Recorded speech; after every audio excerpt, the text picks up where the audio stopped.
সাকিব খানের সোলজার মুভির ফাইটিং দৃশ্য আপনারা দেখতেই পেরেছেন। ফাইটিং দৃশ্য কেমন লাগলো তা অবশ্যই কমেন্টে জানাবেন। ধন্যবাদ। আসসালামু আলাইকুম প্রিয় সাকিবিয়ান বন্ধুগণ, আমি সোলজার নিয়ে কেন এত কথা বললাম, কি কারণে আগের ভিডিওতে বলেছি যে যেখানে আছেন অবশ্যই ভালো থাকেন, সুস্থ থাকেন। সোলজার নিয়ে কথা বলার কারণ একটাই, সোলজার সিনেমাটা এমন একটি সিনেমা হয়েছে, বাংলাদেশের ইন্ডাস্ট্রি হিট একটি সিনেমা। আপনারা যদি সাকিবিয়ানরা সবাই যদি সিনেমাটা প্রেক্ষে গিয়ে দেখেন, বরবাত্রে ভিট করে দিব, উড়াই দিব অবশ্যই। সেই লেভেলেরই একটি সিনেমা সোলজার। কারণ সোলজার ক্যামেরা দেখছেনই আপনারা, যারা দেখেন নাই অবশ্যই সামনে দেখাবো। ক্যামেরাটা হাই, সাকিব ভাইয়ের সিনেমায়, সাকিব খানের সিনেমায় এরকম হাই রেজুলেশনের ক্যামেরা ব্যবহার হয়, বুঝতে পারছেন। সোলজার একটা ভালো একটা মুভি, দেশের গল্প নিয়ে। তোমার জন্য দেশ না দেশের জন্য তুমি, বুঝতে পারছেন ডায়লগটা। কিন্তু সোলজারের এখনও অনেক চমক বাকি আছে, কাজ শেষ, সব কিছু কমপ্লিট। অবশ্যই সোলজার সিনেমাটা এমন লেভেলের হয়েছে, যেটুকু জানা গেছে, দেখা গেছে, বুঝতে পারছেন। একটি অমায়িক সিনেমা, খুব সুন্দর একটি সিনেমা। কারণ বাংলাদেশের আর্মিদের চরিত্র নিয়ে সিনেমা হয়েছে, একটা সোলজারের জীবনে কি ঘটনা ঘটে সেইটা নিয়ে সিনেমাটা নির্মাণ করা হয়েছে। সাকিব ফাহাদের পরিচালক এবং নায়িকা হইল তানজিল তিশা, খুব সুন্দর একটা নায়িকা। আর ঐশী, দুইজনের চরিত্রই বলে ভালো হয়েছে, বুঝছেন। সিনেমাটার শুটিং কমপ্লিট, সম্পূর্ণ হয়ে গেছে। এখন সিনেমাটা রিলিজ দেওয়া মাত্র বাকি। রিলিজ দিবে অক্টোবরেই, কারণ অক্টোবরের সিনেমার এটা সোলজার মানে একটা ভালো কিছু। সরি, ডিসেম্বরে, অক্টোবর না, সরি সাকিবিয়ানরা, ডিসেম্বরের জন্যই এটা রিলিজ দেওয়া হবে, ডিসেম্বরের জন্যই বানানো হয়েছে এটা। কিন্তু যদি ঈদে দিবে, খাইব না।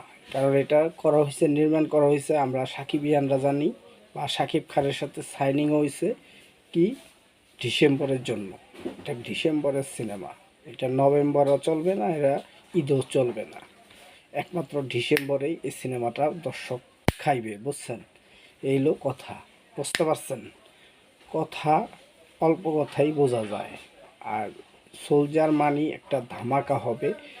এখন তো মিষ্টি খাওয়া খাই লাগিয়া গেছে, আমাদের সাকিব ভাইয়ের নাকি মেয়ে হয়েছে। এদিক দা অপু বিশ্বাসের ভক্তরা এক কথা বলে, এদিক দা বুবলির ভক্তরা এক কথা বলে। যাই হোক, তার ওটা ব্যক্তিগত ব্যাপার, সেটা নিয়ে ভাইবা লাভ নাই।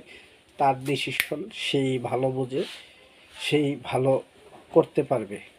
সাকিব খানের উপরেই তার ডিসিশন থাকবে, সে কি ডিসিশন লবে। তো যাই হোক, এখন মেগাস্টার সাকিব খানের আমি দাঁড়িয়ে রেখেছি কবি কবি ভাব।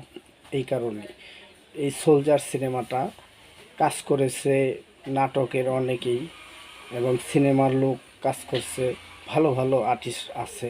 সিনেমাটা একটা দেখার যোগ্য, উপযোগ্য সিনেমা হবে, টাকা পয়সা উশিল হবে। তবে এই প্রিন্স সিনেমাটা বেশি ভালো করতে পারে নাই, দুঃখিত এটা। কিন্তু রকস্টার সিনেমাটা ভালোই করছে, গানটা ভালো গান কয়টা ভালো হয়েছে, এবং ভালো হয় নাই, এই একটু কাহিনীটা, গল্পটা ভালো হয় নাই, বুঝতে পারছেন। গল্পটা যদি একটু মজবুত হতো তাহলে এই সিনেমাটাও ব্যবসা সফল এগিয়ে যায়। ব্যবসা সফল তো হয়েছে, আরও ডবল ব্যবসা হইতো। দেখা গেছে বরবাদকে বিট করে হালাইতো যদি সেই লেভেলের একটু অ্যাকশন দিত। দর্শক চায় রোমান্টিক ও অ্যাকশনও, বুঝতে পারছেন। তো যাই হোক, এখন সাকিব খানের সোলজার আমরা চাই সেই লেভেলে খেলুক, বুঝতে পারছেন। সোলজার মুভি মানে একটা ভিন্ন ধরনের গল্প। এটা একজন আর্মির চরিত্রে কিভাবে কি হবে না হবে, সোলজার নিয়ে আমি খুবই আশাবাদী। আপনারা কেমন আশাবাদী অবশ্যই কমেন্ট বক্সের মাধ্যমে জানাই দেবেন, বুঝছেন। তো ভালো থাকেন, সুস্থ থাকেন, আসসালামু আলাইকুম সবাইকে।